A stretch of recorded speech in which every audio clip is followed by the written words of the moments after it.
Thank you so much, Prime Minister. I think you also heard from the warm applause that there is so much goodwill related to your leadership. But as you said, it's a marathon, but it has to be also, you have to run fast, and you're good at that.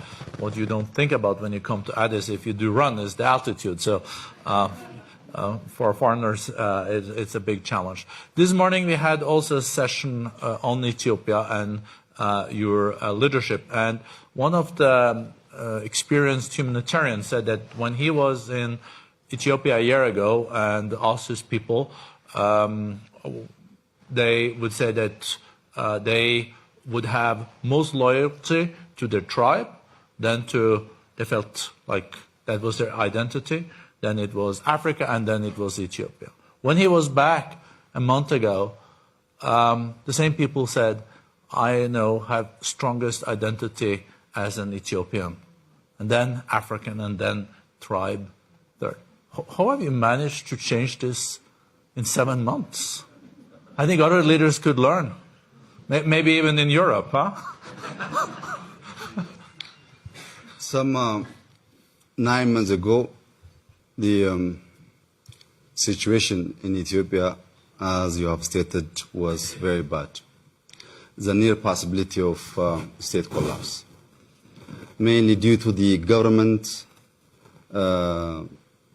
response to the public political and economic demand pushed the nation into dangerous course. What makes the situation more dangerous was the poor relationship among the leadership. There was misunderstanding, mistrust, and mutual suspicion among the top leadership. Due to this problem, we collect data from different sources. We analyze using different techniques and mechanisms. And definitely, if you use different sources and different mechanisms to analyze the information, the output cannot be identical.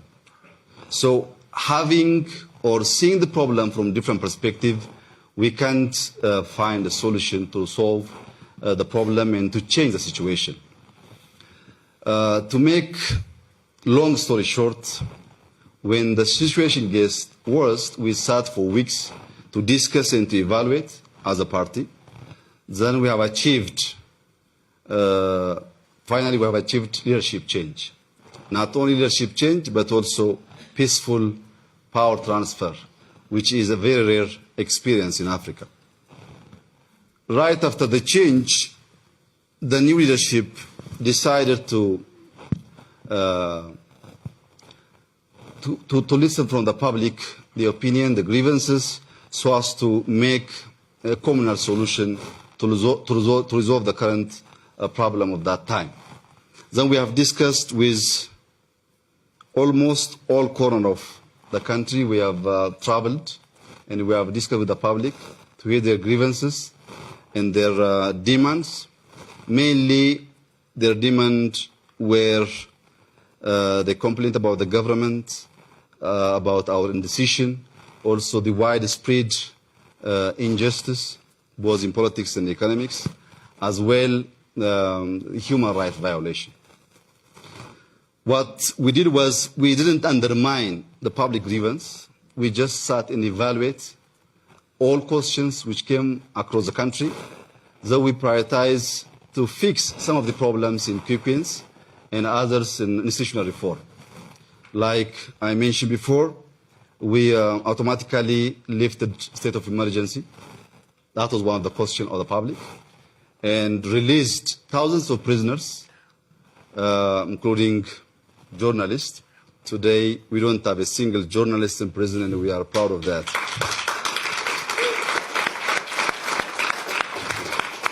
That's also rare these days, huh? If you are open-minded and open-hearted, you can learn. It's not bad sometimes to learn from Africa as well. Anyways, not only this, we also invite all opposition parties. We're based abroad. Not only opposition party, but also waged armed struggle against the government. They all are back now. We don't have any opposition party abroad. we're discussing how to change the political landscape and how to make the upcoming election democratic, free, and a better one compared to the previous one.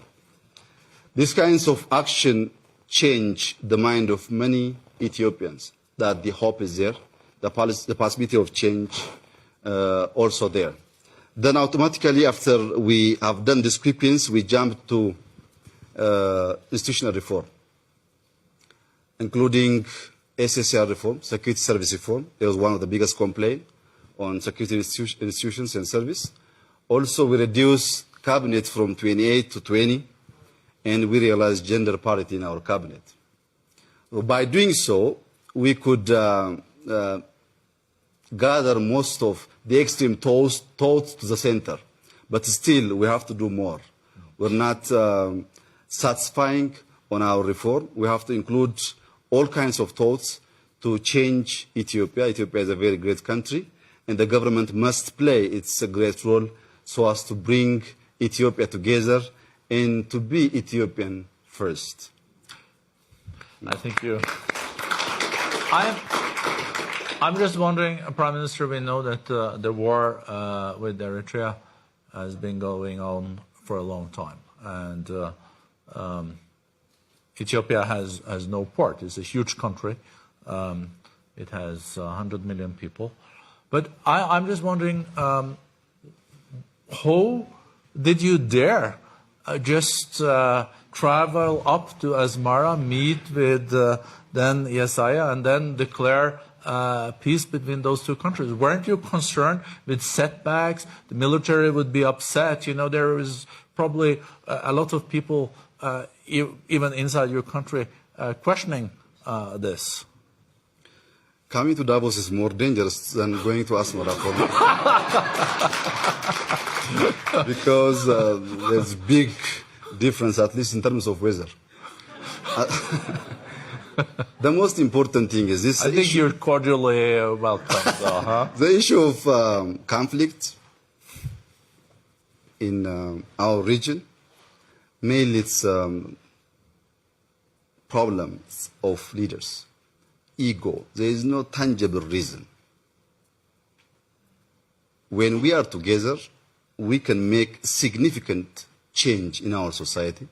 When we are apart, both of us are killing each other and losing all the opportunities and begging far to the Western world. So my question to the region is not only to resettle the problem, but also economic integration. There is no need to have different army in Ethiopia, in Eritrea, in Djibouti. I don't believe in this. There is no need to have foreign embassy here in Switzerland for each of East African countries. We can share because we're poor. We have to allocate that resource to change the life of our society. That's why I go there, and President Isaias and the people of Eritrea was welcoming. Things are resolved, as you said. And also IGAD as a single market, maybe? That's the vision. We are working toward this integrations of that region. And you're not, of course, hearing all the progress you have made and all the reforms. You're not afraid of any setbacks. You're introducing new reforms. Seems like you are on a track here. Are you never concerned that there will be forces that want setbacks? Who do you afraid? I'm engaging the public. As long as the public is behind me, I don't afraid, and we'll make a change. I think that's a wonderful end to this conversation. I think we are very privileged to have you here in Davos, Prime Minister. I think also a lot of business CEOs I see here, and I know you met with them, are very interested in investing in your countries, and I think you're also undertaking a lot of economic reforms.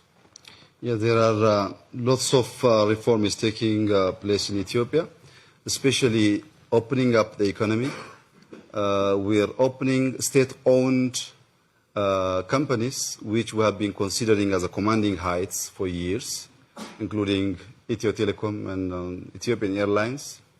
This opening up will bring lots of capital and expertise to Ethiopia, and it will boost the pace of our economic growth. And we are open for any investors. And we're also changing our ease of doing business. There is a strong team under my office which is changing lots of hindering factors for investors to come and invest in Ethiopia.